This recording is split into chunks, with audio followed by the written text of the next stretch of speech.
अस्सलामुअलैकुम। कैसे हैं दोस्तों? मेरा नाम साकिब हुसैन है और आप देख रहे हैं नर्सिंग फाइल्स। आज हम जिन क्लास ऑफ मेडिकेशन के बारे में डिस्कस करने जा रहे हैं उन्हें हम फिब्रेट्स कहते हैं।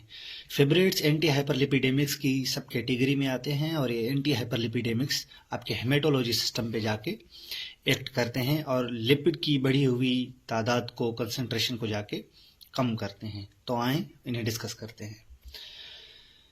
फिब्रेट्स डिस्कस करने से पहले सबसे पहले आपको ये पता होना चाहिए कि लिपोप्रोटीन्स हैं क्या और कितने टाइप से होते हैं।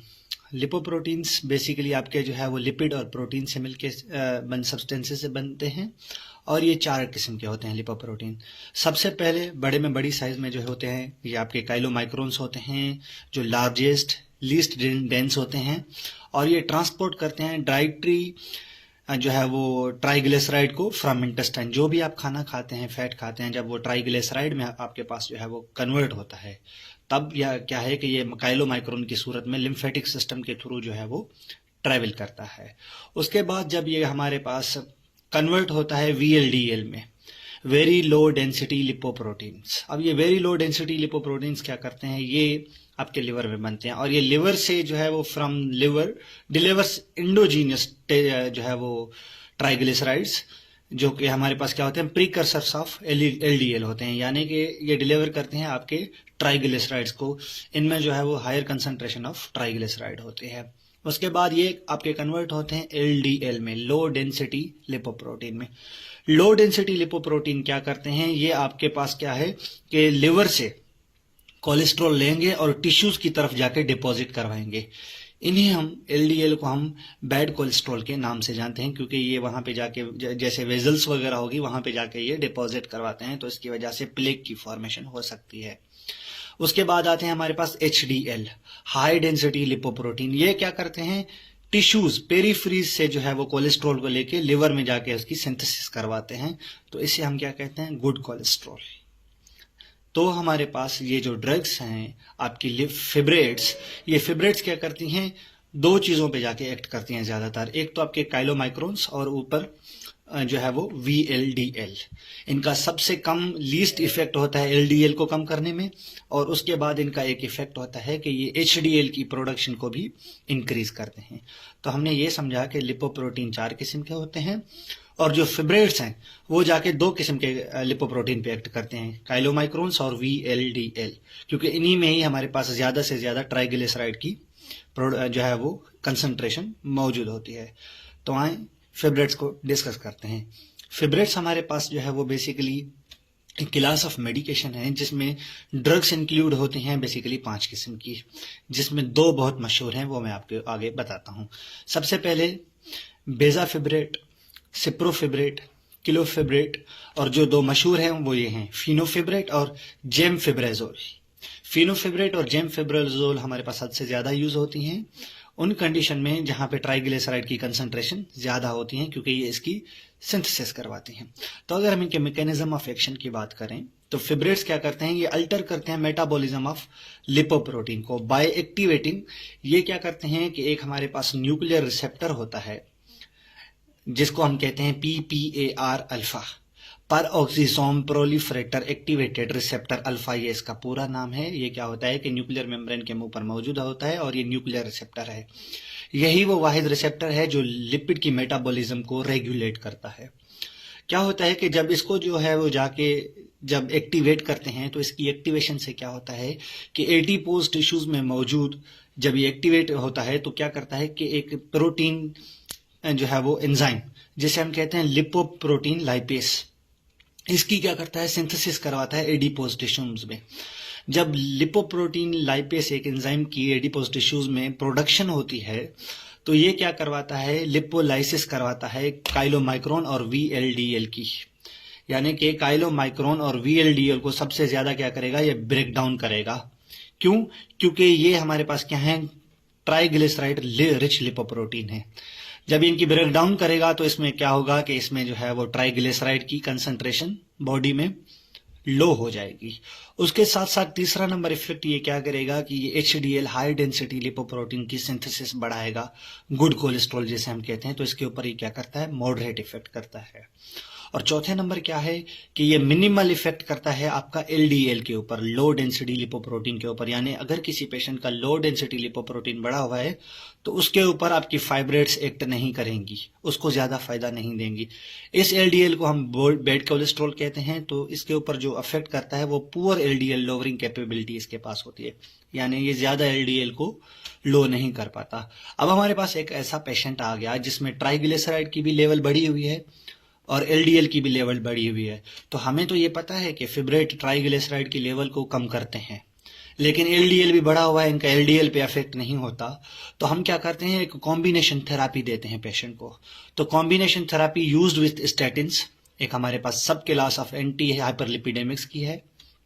तो स्टेटिन के साथ जब इसको कंबाइंड थेरापी के साथ दिया जाता है, कौन सी कंडीशन को ट्रीट करने के लिए, मिक्स्ड डिसलिपिडीमिया की कंडीशन को ट्रीट करने के लिए। तो इस कंडीशन में क्या होता है कि ट्राइग्लिसराइड की लेवल कौन कम करवाएगा, फिब्रेट, और एलडीएल बढ़े हुए की लेवल कौन कम करवाएगा, आपके पास स्टेटिन्स। उसके अलावा इस कॉम्बिनेशन थेरापी का हमारे पास एक जो है वो साइड इफेक्ट भी है, और ये साइड इफेक्ट क्या है कि जो स्टेटिन्स हैं वो रेब्डोमायोलाइसिस एक किस्म का हमारे पास डिसऑर्डर होता है, ब्रेकडाउन ऑफ मसल, इसको कॉज करवाते हैं। ये साइड इफेक्ट होता है इस स्टेटिन का। तो अगर आप पेशेंट को फिब्रेट के साथ जो है वो स्टेटिन दे रहे हैं तो ये रिस्क बढ़ जाता है, क्योंकि फिब्रेट भी क्या कराते हैं, कभी कभी पेशेंट में रेब्डोमायोलाइसिस करवाते हैं। तो इन दोनों की कॉम्बिनेशन थेरापी की वजह से रेब्डोमायोलाइसिस होने के चांसेस बहुत ज्यादा हो जाते हैं। तो ये हमें मॉनिटर करना पड़ता है, पेशेंट को साइन और सिम्टम रेब्डोमायोलाइसिस के बताने पड़ते हैं कि अगर आपको ये हो रहा है तो जल्द से जल्द हेल्थ केयर प्रोवाइडर को रिपोर्ट करें। अगर हम इनके रूट ऑफ एडमिनिस्ट्रेशन की बात करें तो इसे पर ओरल जो है वो दिया जाता है। फिब्रेट्स की इंडिकेशन की बात करें कि कौन कौन सी चीजों को ट्रीट करने के लिए दिया जाता है, तो हमें ये पता है कि ट्राइग्लिसराइड की अगर जो है वो कंसंट्रेशन ज्यादा हो जाए, यानी हाइपर ट्राइग्लिसराइडीमिया हो जाए, तो उसको जो है वो ट्रीट करने के लिए हम फिब्रेट्स देते हैं। अब अगर हाइपर कोलेस्ट्रोलीमिया हो रहा है, पेशेंट का जो है वो कोलेस्ट्रॉल बढ़ रहा है, तो उसको भी ट्रीट करने के लिए हम क्या देंगे, फिब्रेट्स देंगे। इसका मैं आपको मैकेनिज्म ऑफ एक्शन अगली स्लाइड में समझाता हूं। उसके अलावा अगर मिक्स्ड लिपिडीमिया हो रहा है तो हम कॉम्बाइंड विथ स्टेटिन्स देते हैं पेशेंट को कॉम्बिनेशन थेरापी के तौर में, ताकि फिब्रेट्स जो है वो ट्राइग्लिसराइड की लेवल को कम करे और एलडीएल की लेवल को स्टेटिन कम करे। उसके अलावा हम prevention of coronary artery disease और मायोकार्डियल इन्फेक्शन में भी पेशेंट को दे रहे होते हैं, ताकि इनकी प्रिवेंशन ज्यादा से ज्यादा की जाए। उसके अलावा हम इसके साइड इफेक्ट की बात करें तो गैस्ट्रोइंटेस्टाइनल में इनके जो साइड इफेक्ट होते हैं वो dyspepsia, inability to swallowing, abdominal discomfort, diarrhea हो सकता है, और सबसे ज्यादा गाल स्टोन की फॉर्मेशन होने के चांसेस ज्यादा होते हैं, जिसे हम कहते हैं कोलीलिथियासिस, इस कंडीशन को, गाल स्टोन की कंडीशन को।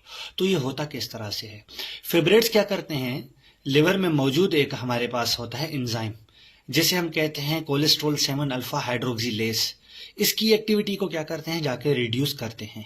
तो जब इसकी एक्टिविटी को रिड्यूस करते हैं तो कोलेस्ट्रॉल 7 अल्फा हाइड्रोक्सिलेज का ये काम होता है कि वो कन्वर्ट करता है कोलेस्ट्रॉल को बाइल एसिड में।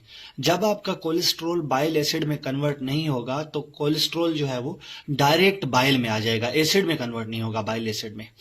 तो क्या होगा कि ये कोलेस्ट्रॉल जैसे ही डायरेक्ट बाइल में आएगा तो ये क्या करवाएगा कि गोल स्टोन की फॉर्मेशन करवाएगा, और ये गोल स्टोन क्या करते हैं कि प्रोग्रेस करते हैं पेनक्रियाटाइटिस की कंडीशन को। उसके अलावा अगर हम डर्मेटोलॉजिकल कंडीशन स्किन के बारे में बात करें तो स्किन रैश, यूट्रिक एरिया, और जो है क्या प्यूरिटाइस, इसमें क्या होता है कि छोटे छोटे आपके जो है वो दाने हो रहे होते हैं स्किन के ऊपर। मस्क्यूलोस्केलेटल साइड इफेक्ट की बात करें तो रेब्डोमायोलाइसिस, रिस्क बढ़ जाता है स्टेटिन के साथ, हमने पीछे डिस्कस कर लिया।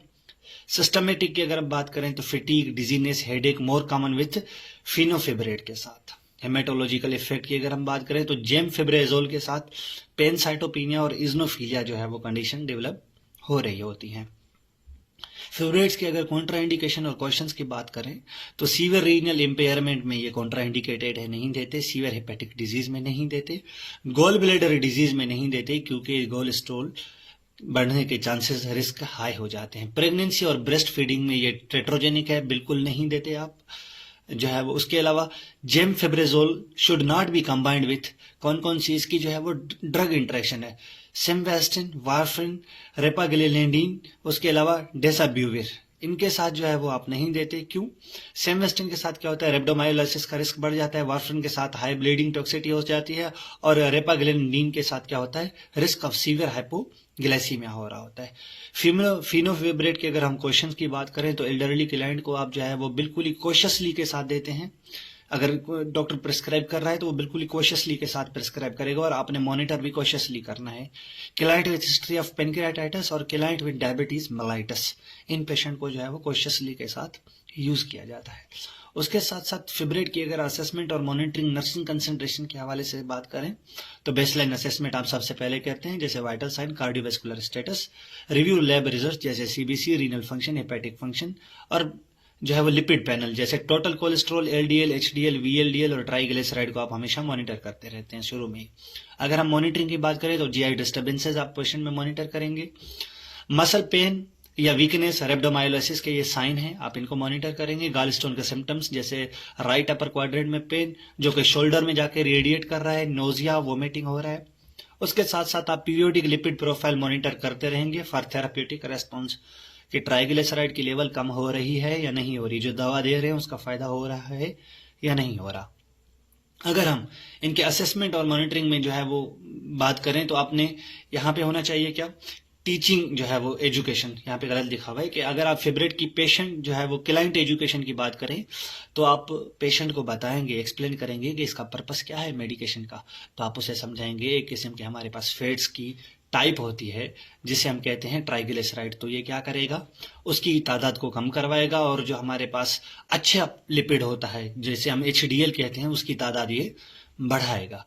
उसके अलावा अगर हम एडमिनिस्ट्रेशन की बात करें तो आपको इस पेशेंट को तलकीन करेंगे, उसे समझाएंगे कि take twice a daily 30 minutes before breakfast and dinner, ज्यादा से ज्यादा जेमफेब्रेजोल, ज्यादा से ज्यादा आप उसको ये रिकमेंड करेंगे जिसको जेमफेब्रेजोल जो है वो प्रिस्क्राइब की गई है। Increased fluid intake, inform regarding time to effect up to 3 month of full therapeutic benefit. आप पेशेंट को बताएंगे कि कम से कम आपने 3 महीने लेनी है ताकि आपको अच्छे से अच्छा फायदा हो, थेराप्यूटिक इफेक्ट आए।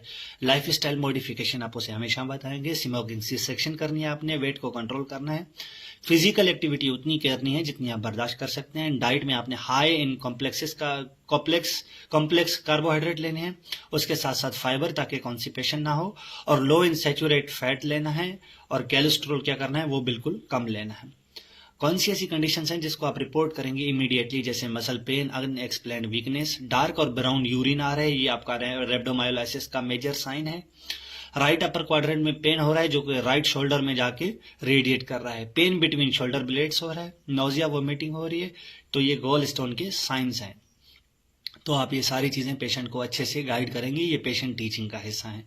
उसके अलावा अगर हम इन फिब्रेट्स की समरी की बात करें कि हमने अभी तक क्या पढ़ा, तो फिब्रेट में हमारे पास 2 मेजर ड्रग्स जेमफेब्रेजोल और फिनोफिब्रेट आती हैं, की एंटी हाइपरलिपिडेमिक्स हैं फॉर हाई ट्राइग्लिसराइड की कंडीशन को कंट्रोल करने के लिए। कैसे काम करती हैं, एक्टिवेट करती हैं एक रिसेप्टर जिसे हम पीपीए आर अल्फा कहते हैं, जो क्या करता है लिपोप्रोटीन लाइपेज की जो है वो प्रोडक्शन बढ़ाता है, जो क्या करता है ट्राइग्लिसराइड की जो है वो सिंथेसिस को जाके बढ़ाता है और इसकी जो है वो एक्सक्रीशन करवाता है। उसके साथ साथ हाई इन एचडीएल जो है वो उसकी प्रोडक्शन बढ़ाता है। साइड इफेक्ट की बात करें तो इसमें जीआई डिस्टर्बेंसेस, गाल स्टोन और रेब्डोमायोलाइसिस ये अहम है, ये हो सकती है साइड इफेक्ट ज्यादा से ज्यादा, रैश और हेडेक भी हो सकता है। कॉन्ट्राइंडिकेट की बात करें तो severe renal and hepatic disease, gall bladder और प्रेगनेंसी एंड ब्रेस्ट फीडिंग में नहीं देते बिल्कुल भी। उसके अलावा अगर वो पेशेंट जो चाइल्ड बियरिंग एज में है और फीमेल हैं तो आप ये ड्रग प्रेस्क्राइब करने से पहले अगर कर रहे हैं तो आपकी जिम्मेदारी है कि आप उसकी नेगेटिव प्रेगनेंसी टेस्ट करवा लें।